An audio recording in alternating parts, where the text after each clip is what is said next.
शिक्षक महानुभाव के यहाँ रेगुलर आप लोग को सेवा देते ही हैं। तो क्या है कि आज हिंदी दिवस है। 14 सितंबर को 1949 को पहली बार भारतीय संसद में हिंदी को राजभाषा के रूप में स्वीकृति प्रदान की गई। संविधान के 17वें खंड में इसका वर्णन किया गया है।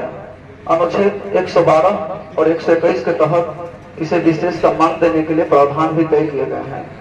अगर कोई व्यक्ति हिंदी का अपमान करता है, इसका मतलब कि वो भारत के राजभाषा का अपमान करता है, अपनी मातृभाषा का अपमान करता है। हिंदी दुनिया भर के 170 देशों में बोले जाने वाली भाषा।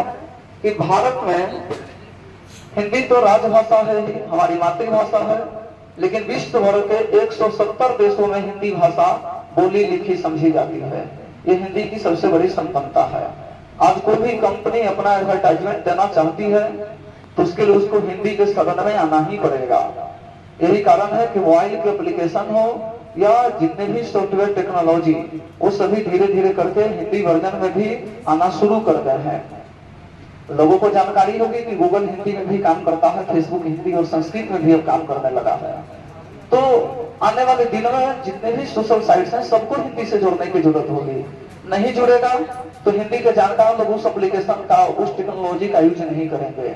और वे लोग नहीं करेंगे मतलब कि 170 देशों में लगभग 200 करोड़ व्यक्ति ऐसे हैं जो लोग हिंदी के माध्यम से अपना भरण पोषण चलाते हैं।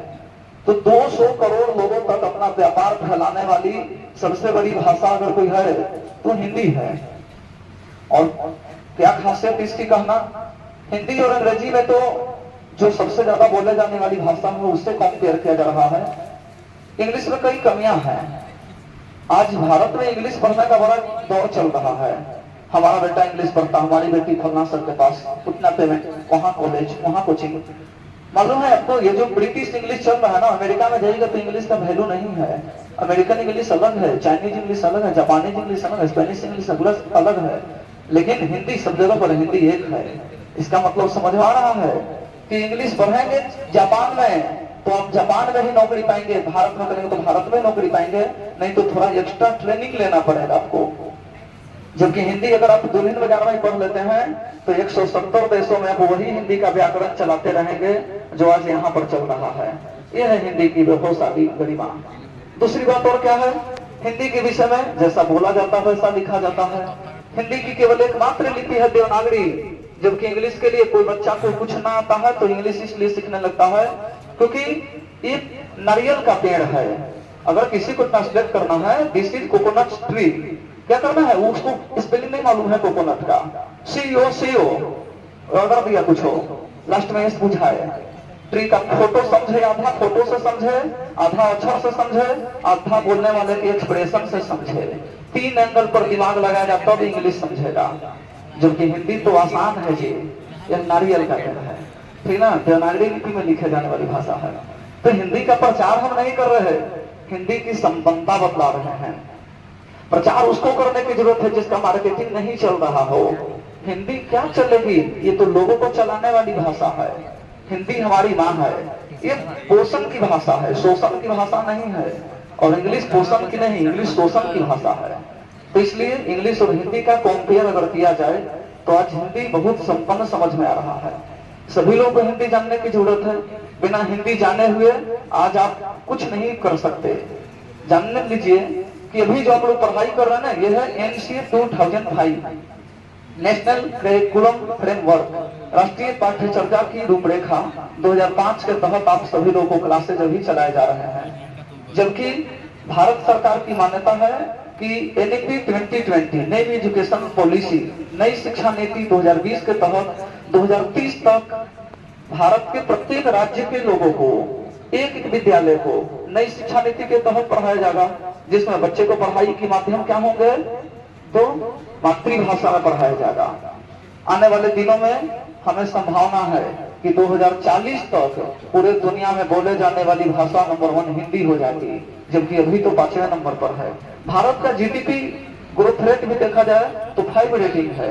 अब हिंदी भाषा की प्रचलन जो भी कितने है, 5वें स्थान पर है। इसका मतलब कि हिंदी और भारत का जीडीपी दोनों एक रेस के साथ आगे बढ़ रहा है, जो दुनिया के लोगों को अपनी ओर आकर्षित कर रहा है। टेक्नोलॉजी के सभी सेक्टर हिंदी में ट्रांसलेट होकर जा रहे हैं। साइंस टेक्नोलॉजी में तो दिक्कत और है, जो बच्चा बाहर रहकर कहीं पढ़ता नहीं है, इंग्लिश मीडियम में पढ़ते हैं, तो बड़े लोगों को क्या गर्व होता है, हम इंग्लिश मीडियम में पढ़ते हैं इंग्लिश मीडियम में, लेकिन माइंड में कैलकुलेशन हिंदी में ही चलता है। पढ़ते हैं इंग्लिश मीडियम में लेकिन जीते हैं हिंदी मीडियम में।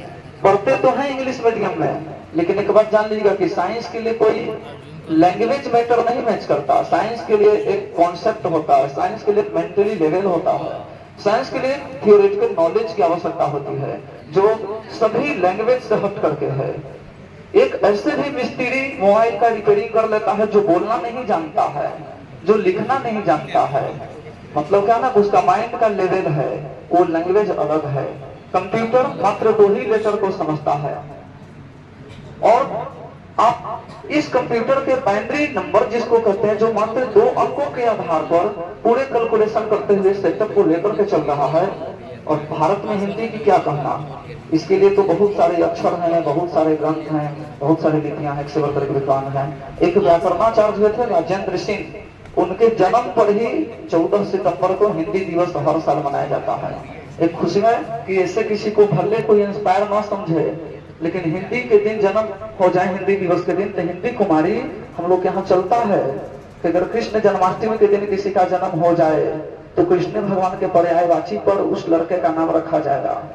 अगर नवरात्रि में नाम निकालना है, किसी बच्चे का जन्म हो जाए, तो नौ दुर्गा माता के पर्यायवाची नाम लेते हुए जो नाम निकले वो लड़के का वही नाम रखा जाएगा। तो ऐसी स्थिति है। हिंदी का बाजार बहुत तेजी से बढ़ ही रहा है, समझ रहे हैं। किसी भाषा से विरोध नहीं है, लेकिन अपने को लेकर के गर्व जरूर करना है। ये नहीं है कि इंग्लिश को पढ़ना छोड़ दो, संस्कृत छोड़ दो, बंगला छोड़ दो, उर्दू छोड़ दो, सब पढ़ो, लेकिन हिंदी को समझो कि हिंदी इतना कमजोर पक्ष नहीं है जिसके विषय में आज लोग प्रचार कर देते हैं, दुष्प्रचार कर देते हैं। बच्चा छोटा सा जो रहता है ना, उसको कहने में शर्म आता है, कौन विषय में मन लगता है बाबू, तो बेचारा कहता है इंग्लिश, तो लोग एडवांस समझेगा, कहेगा मैथ, तो लोग एडवांस समझेगा। लोग बोल देगा जो है ना कि हिंदी हिंदी, अरे क्या हिंदी में रखा है, इसे लगता है कि उसको लोग घृणा दृष्टि से देख रहे हैं, जबकि मालूम होना चाहिए जब बोले लगेगा हिंदी का फायदा, जुड़वावे लगे हिंदी के फ्यूचर, बताने लगे संविधान में हिंदी का स्थान, उसको समझ में आ जाए समाज और हिंदी की पारस्परिक संबंध, तो पता चलेगा ना कि सब छोड़ो, हिंदी को अपनाओ, क्योंकि देश का नाम हिंदुस्तान हिंदी से ही पड़ा था। वास्तव में हिंदी शब्द ऑलरेडी खुद हिंदी का नहीं है, अरबी भाषा का शब्द है। खैर, आज हिंदी दिवस है, तो कोई भी कार्यक्रम होता नहीं कुछ, उसके लिए माइंडसेट बनाना पड़ता। आज कुछ नहीं था, कल तक नहीं बोला गया था, किसी को कुछ पता नहीं, लेकिन ऐसा देखा कि अब तक यहाँ जब भी बोला जाता ना कि लोग एक टाइम पर आएंगे, एक जगह पर लोग रहेंगे, तो बिना कुछ किए भी बहुत कुछ हो जाता है। आज यहाँ पर आ रहे हैं मैजिशियन, हमारे टीचर हैं। ऐसे आप लोग को जानकारी के लिए बता दें कि मैट्रिक क्लास में मैथ हम वही सर से पढ़े थे जिनका नाम है मनोज सर, ठीक ना। यही दुल्हिन बाजार के एरिया में ही बलियारी एक गाँव है। लेकिन एक बड़ी खुशी की बात समझ लीजिएगा कि यहाँ पर वो पढ़ाए थे मैथ, ठीक है ना। और अभी तक हम कई टीचर लोगों को बोले थे कि जैसे किसी को बोले कि सर हमको कार चलाने के लिए सिखा दीजिए, किन्हीं को बोले कि सर हमको ट्रैक्टर चलाने के लिए सिखा दीजिए। हम जब भी कोई चीज देखते हैं तो कहते हैं कि हमको सिखा दीजिए। तो हमारे पास बाइक नहीं था, सर जी बाइक से आते थे। एक दिन बच्चे कम आए थे बरसात के दिन में, बोले कि कहाँ पर हो बउआ आज, सर जी ऐसा ही बोले। तो हम बोले कि सर पे काम कीजिए ना, बोले कि सर हाई स्कूल पर चलिए, हमारा मोटरसाइकिल चलाना सिखा दीजिए, ठीक ना। बोले कि मोटरसाइकिल, हम बोले कि हाँ चलिए ना। खूब जिद करे लगे सर जी को, तो अंत में कम बच्चा आया ना, तो लोग मैथ पढ़ता है, हम मोटरसाइकिल पर गए। हम वो पढ़ाकू स्टूडेंट थे अपने जमाने के कि टीचर को भी परेशान किए रहते थे। इसकी चर्चा हम पिछले बार भी किए थे टीचर डे को, कि हम टीचर को बहुत परेशान करने रहते थे। तो बताइए कि बच्चे को आए तो हम मोटरसाइकिल चलाना सिखा दिए। तो सर जी हमको मोटरसाइकिल चलाने के लिए सिखाए थे, और आज भी हम इन्हीं के सिखाने पर चला रहे हैं। तो क्या है, मैथ हिंदी से पढ़े थे मैट्रिक में, हालांकि रिजल्ट तो पढ़ने के हिसाब से ठीक है, कम है, 60 नंबर है मात्र, 60, समझा ना। क्योंकि मैथ के नाम में तो हम भागते थे। सर जी तो मिल गए, द्वारी को पढ़ाते थे, यही अगला रूम में जहाँ हम पढ़ाते हैं। जब कहीं निकले तो बोला हरिशंकर जी सर कुछ पूछे चला हुआ मैथ हो थे ना सर, तैला बनाओ तो और अगली फेरा में पता लगवाते थे रविशंकर से, पता लगा रहे सर जी हाथ के चल थे हाथों में भी, ठीक है घर रख ये हालत होता था। तो आज वो सर जी आए हैं हमारे आप लोगों को जादू दिखाने के लिए, लेकिन एक बात इनका जादू दूसरे कई जिला में चला है, लेकिन अभी हम लोग एरिया में नहीं दिखाए थे, क्योंकि अपने एरिया में थोड़ा सा लगता है ना संकोची प्रवृत्ति, क्या क्या समाज में भ्रांतियां, क्या कहेंगे लोग, यही तो चल रहा सबका रोग, ठीक ना। तो इसी कॉन्सेप्ट को दूर करते हुए सर जी बोले कि कहीं नहीं जा सकते तो चलिए यहाँ चलाते हैं, क्योंकि यहाँ ये ट्यूशन हमारा खुद का नहीं है, जो है सो लोगों का ही है।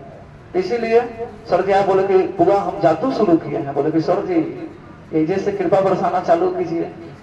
तो ऑलरेडी मैथ के टीचर है, लेकिन फिर भी वो जादू दिखा रहे हैं। तो समझिएगा कला बहुत बड़ा चीज है, सबके अंदर नहीं हो सकती। कोई बहुत अच्छा गाना गा सकते हैं, डांस नहीं कर सकते, कोई डांस कर सकता है तो भाषण नहीं दे सकते। बताइए तो मैथ पढ़ाने वाला टीचर जादू दिखाने लगे, इसको चमत्कार नहीं तो और क्या कहिएगा, है ठीक है। जिंदगी किस मोड़ पर कहां किसको लेकर के चला गया कोई नहीं जानता है। इसीलिए कह रहे हैं कि आप लोग जो है आज हिंदी दिवस के दिन इस जादू पुराण का जो है एंजॉय लीजिए, देखिए कैसे कैसे होता। हम भी हालांकि आज तक इसे यहाँ नहीं किए थे, हमारे लिए भी नया है। उम्मीद करते हैं कि आप लोग इस जगह पर तो नया ही होगा, ना कोई स्टेज है ना कोई व्यवस्था है, जैसे ही माइक है, हम आप हैं जो आए हुए लोग हैं, चलो जैसे चले। आधा घंटा का शो रहेगा, देखना है। और बाद में जिनको जितना अच्छा लगे आप लोग अपने तन मन धन के साथ सर जी को सपोर्ट कीजिएगा। जैसे अच्छा लगे, कोई देखे कि भरोसा लायक नहीं था, कोई दृश्य अचानक नया आ गया तो अब कहने की जरूरत पड़ती है किसी को, करे ताली बजाओ तो ताली बजाओ। मतलब जैसे लगता है कि हमारा कोई मैनेजर है जो जैसे हमको चाहेगा वैसे यूज करेगा, खुद से आजादी नहीं है किसी को। इसलिए जब लगे कि ताली बजाना चाहिए तो कोई का मुंह नहीं देखना है, किसी का हाथ नहीं देखना है, सीधे अपने मन से ताली बजाएं। और जब लगे कि आपके मन में आ गया बांग बांग करने का तो अपने मन से बोल दो बांग बांग। ये मत सोचो कि हम चिन्हा जाएंगे तो बाद में पता चलेगा कि हमारे सरकार में कार्रवाई हो जाएंगे। इसी प्रकार से ठीक है, समझ रहे हैं कि वो सुन रहा था, आवाज जा रही है ना वहां तक। ये से कि मुझसे किससे किससे जा रहा है, हेलो हेलो हेलो, हाँ ठीक है चल रहा आवाज यही दे रहा है। और हिंदी दिवस के दिन आज आप लोगों को जाते समय या किसी टाइम बीच में टॉफी जो दिया जाएगा यहाँ जो कुछ तो जानते हैं उसका छिलका लोग यहीं फेंक दीजिएगा, क्योंकि 10-11 बजे रात को फिर हम लोग सफाई करते हैं एक बार, ठीक है। तो अगर आज नहीं कुछ रहेगा तो हम क्या करेंगे, कोई काम नहीं रह जाएगा। इसलिए आप लोग हमें कुछ कुछ काम देते रहिएगा। आप लोग तो चले जाते हैं 2 घंटा में ड्रामा करके, फिर हम नहीं जब 10 बजे रातों तक चेक करते चलते हैं कहाँ क्या गड़बड़ क्या सही क्या गलत। तो इसलिए आप लोग कुछ ऐसा ही कीजिएगा ताकि हमको याद रहे कि कुछ हुआ था, नहीं ऐसा करना है गलत बात।